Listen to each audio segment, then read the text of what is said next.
Halo, assalamualaikum warahmatullahi wabarakatuh. Kembali lagi bertemu dengan saya Wina Frianti. Jadi materi kita hari ini atau yang akan kita pelajari hari ini pada video ini akan menjelaskan tentang bentuk lahan glasial.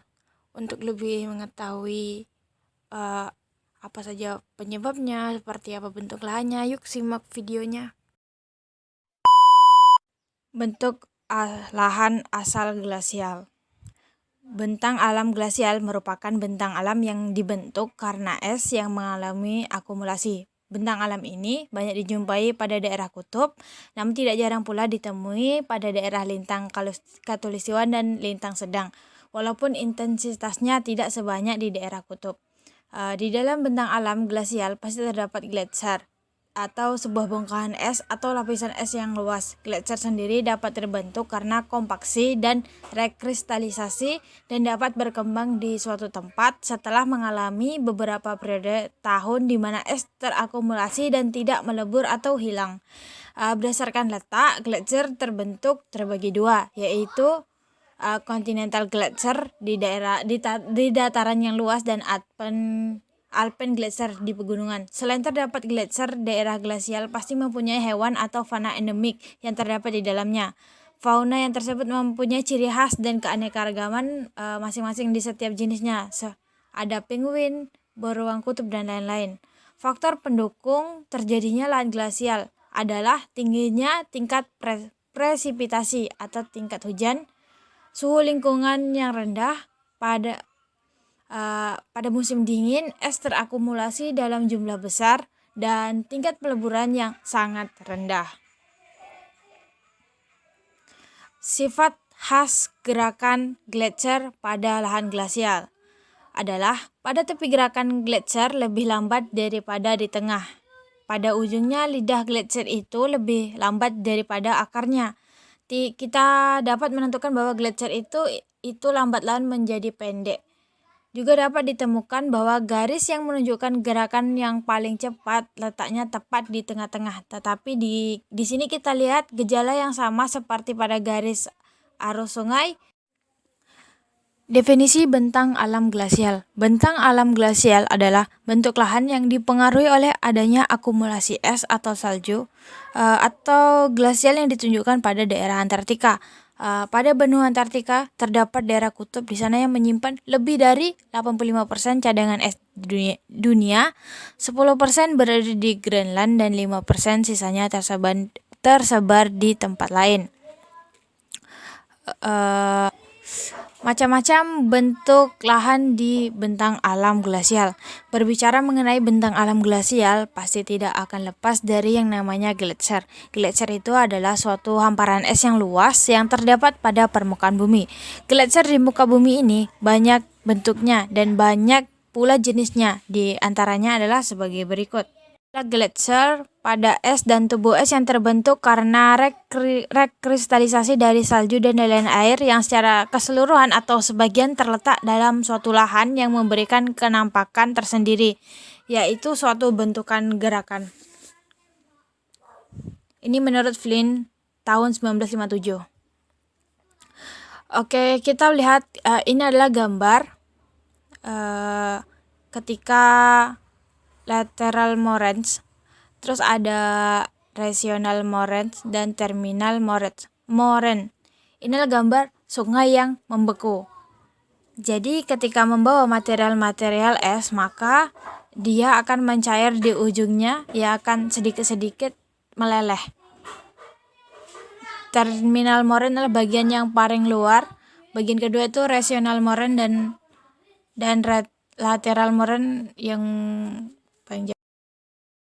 Tipe-tipe gletser, yang pertama ada valley glacial, jadi berbentuk seperti meander sungai, seperti bentuk lahan aluvial. Terus ada ice sheet, masa es yang tidak mengalir pada valley glacier tetapi menutupi daratan.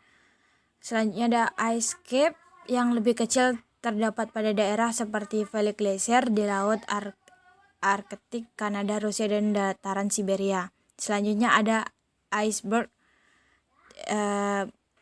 Ini merupakan ice sheet yang bergerak ke bawah karena pengaruh gravitasi dan sebagian besarnya menghilang.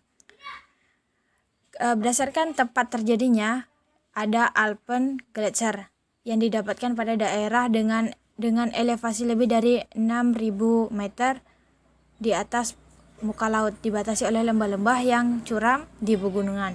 Yang kedua ada Alpen kontinental, terdapat di hamparan yang luas serta memiliki bukit es kontinental, permukaan seperti zirah dan agak meninggi sebagian menengahnya. Gletser ini sangat tebal dengan ketebalan mencapai 3.000 meter.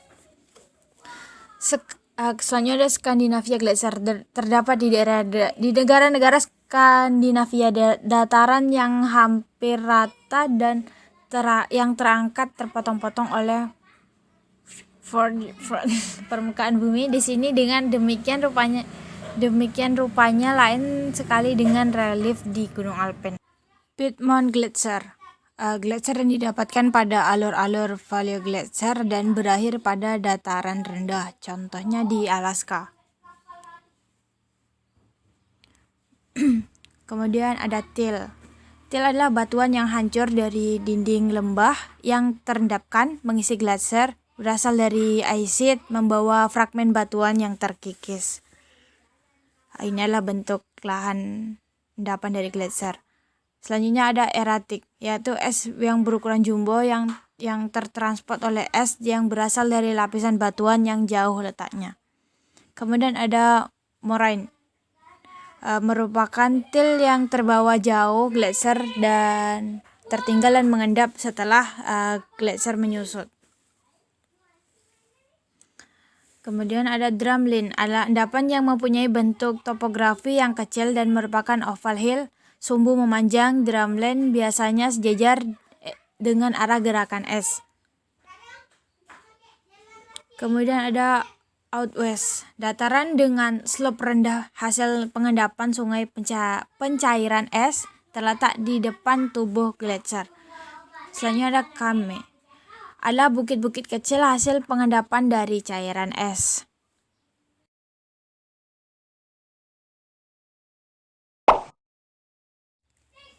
Kondisi gletser di Puncak Jaya diambil dari citra landscape.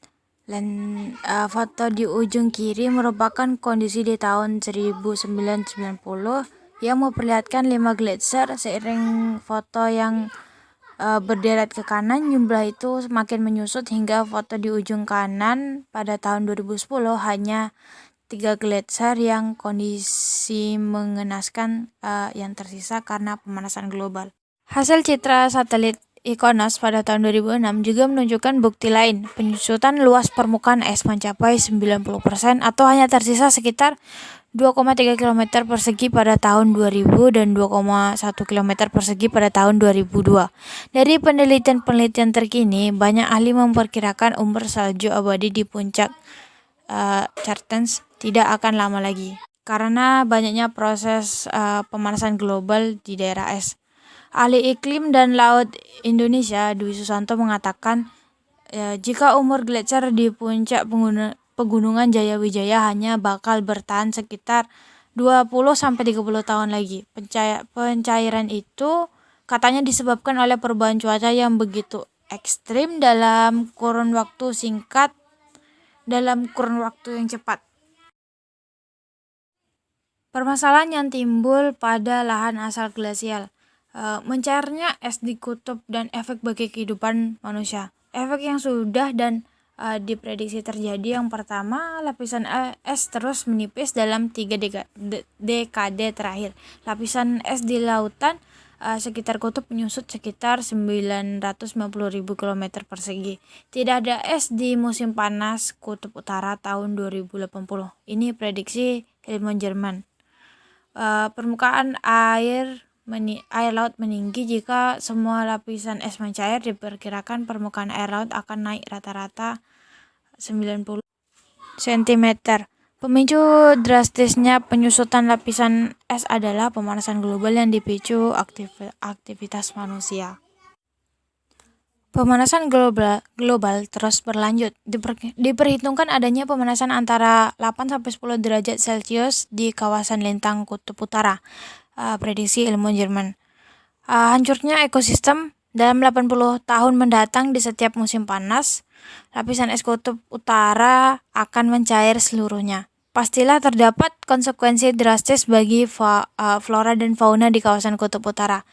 Akan terjadi kerusakan drastis pula bagi ekosistem yang khas untuk banyak organisme, misalnya habitat kehidupan plankton, anjing laut, ikan atau beruang es. Demikian diungkapkan Iris Werner, biolog dari Universitas Kiel. Ini hanya sebuah prediksi. Mencairnya gletser di kutub dan di pegunungan. Akibat yang dapat diterima akibat gletser mencair itu membuat permukaan air laut meninggi karena esnya mencair. Kedua, kandungan karbon akan meningkat. Saat gletser mencair, jumlah karbon organik yang akan terlepas akan meningkat 50% dan bertahan selama 35 tahun ke depan.